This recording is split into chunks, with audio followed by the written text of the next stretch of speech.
역시 여호와의 말씀이죠. 모세에게 임하신 여호와의 말씀. 모세는 이 말씀대로 하기만 하면 되고 또 반드시 해야 되는데 모세에게 전달됩니다만 여호수아가 시행하기는 해야 됩니다.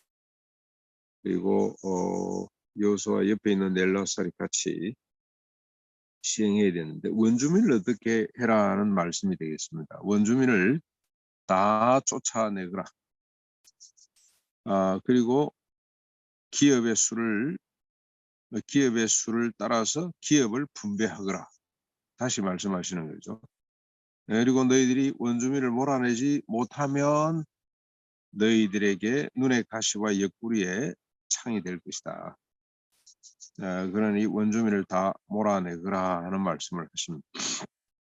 어제도 잠깐 생각을 했습니다만 이것 때문에 예수 안 믿는 사람들, 예수를 믿어도 이 구약을 잘 받아들이지 못하는 사람들은 시비를 겁니다. 하나님이 이렇게 무지막지하신 분인가. 이렇게 잘 살고 있던 원주민을 다 몰아내고 다 그들의 우상과 산당들을 다 깨부시라고 말씀을 하는가. 여러분, 가나안 땅은 양쪽에 양대 문명 중심에 있으면서 온갖 나쁜 것들, 온갖 사악한 것들을 전부 다 끌어들여 가지고 그 땅의 죄악이 가능하기 때문에 하나님은 심판하실 수밖에 없고, 또 그렇게 척박하고 그렇게 죄악이 많은 땅을 거룩한 땅으로 바꾸시는 하나님의 열심과 하나님의 의지를 보여주시기 위해서 이건 그냥 거룩한 하나님의 행위고 성전이라, 거룩한 전쟁이라 그렇게 우리가 이해할 수밖에 없습니다. 참 그래도 사람들이 잘 이해를 못하는 것 같은데, 옛날에 화성 연쇄살인 사건, 그거 아마 20년 넘도록 우리가 수사해서 결국 나중에는 수사 팀들이 발견한 게 아니고 다른 데서 그 사람을 잡았죠. 20몇 명인가 계속해서 사람이 죽어나가는데 그거 안 잡으면 대통령이 권위가 없는 거죠. 그런 사람들은 반드시 체포를 해야 됩니다. 그래서 우리 사회에서 추방을 해야 됩니다. 그래야 밤거리를 여인들이 안전하게 다닐 수 있기 때문에 그런 것과 마찬가지. 유나범으로하고 여러분 유명한 사건 있지 않습니까? 20몇 년 동안 미국 FBI가 최고로 많은 인원을 동원하고 최고 많은 예산을 투입해서 그걸 담당했던 주무사를 은퇴를 했는데도 다시 이 계약 연장을 해서 결국 23년 만에 잡았죠. 23년 만인가 체포를 한 사건이 있어요. 이 국가 통수자로서는 반드시 그걸 제거를 해야 되죠. 그걸 안 하고 내버려 두고 있으면 그건 자격이 없는 겁니다. 하나님도 마찬가지라는 생각이 돼요. 이 가나안 땅을 정리하지 않으면 하나님 되실 수 없는 거예요. 그래서 가나안 땅을 정리할 수밖에 없고 그 사명이 하나님의 언약의 백성들에게 주어진 겁니다.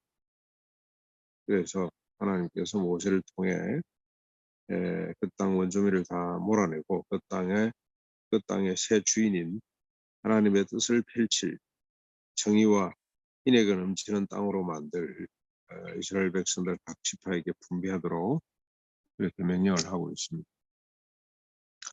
그 다음에 34장 1절부터 2절까지는 이제 17절, 15절까지는 이스라엘의 치경에 대한 이야기를 합니다. 동서남북으로 이스라엘 땅이 이렇게 될 것이다 하고 주님이 정해 주십니다.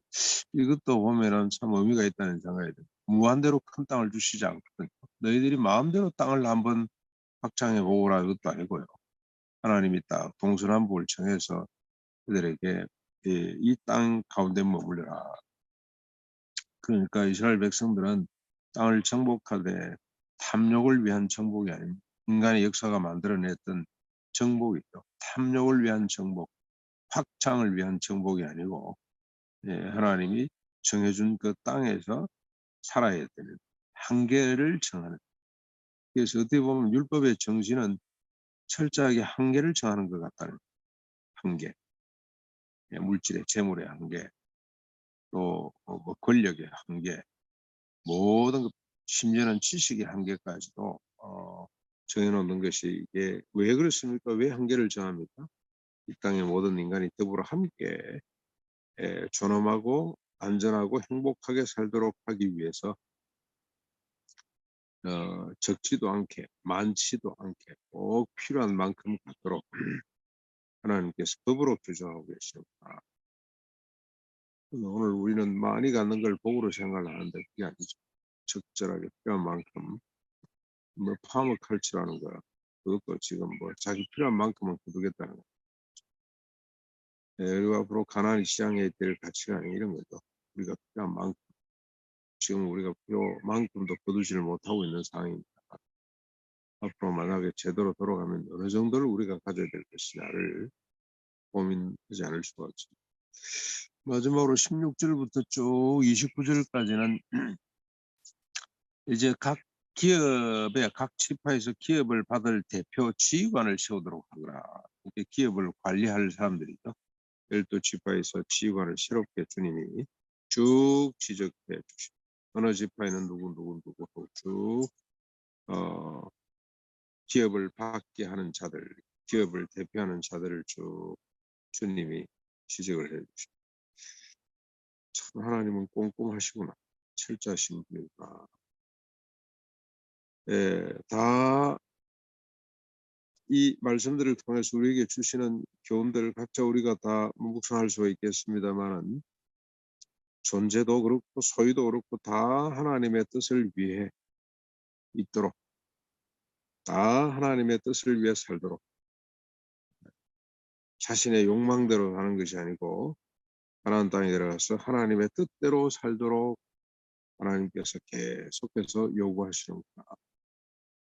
그래서 하나님의 뜻, 그 하나님의 뜻은 모든 사람들이 열국이 복을 누리는 존엄하고 행복하고 안전하게 일평생토록 살아갈 수 있도록 하는 이 뜻을 펼치도록 그래서 철저하게 이스라엘 백성들은 역사적이고 정치적이고 경제적이고 실존적이다 그런 생각들을 해보게 돼요.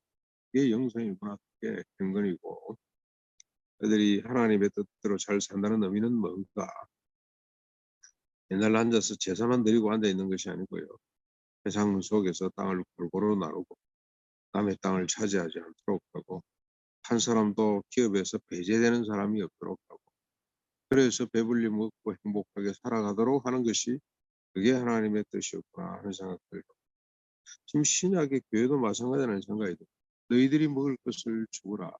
병든 자를 고치고 나그네 된 자를 드리고 그리고 죽어가는 자 병원에 있는 자 찾아가서 위로해주고 그게 하나님의 뜻이죠. 더불어 함께 행복하게 존엄하게 사는 것. 그게 진정한 영성. 우리가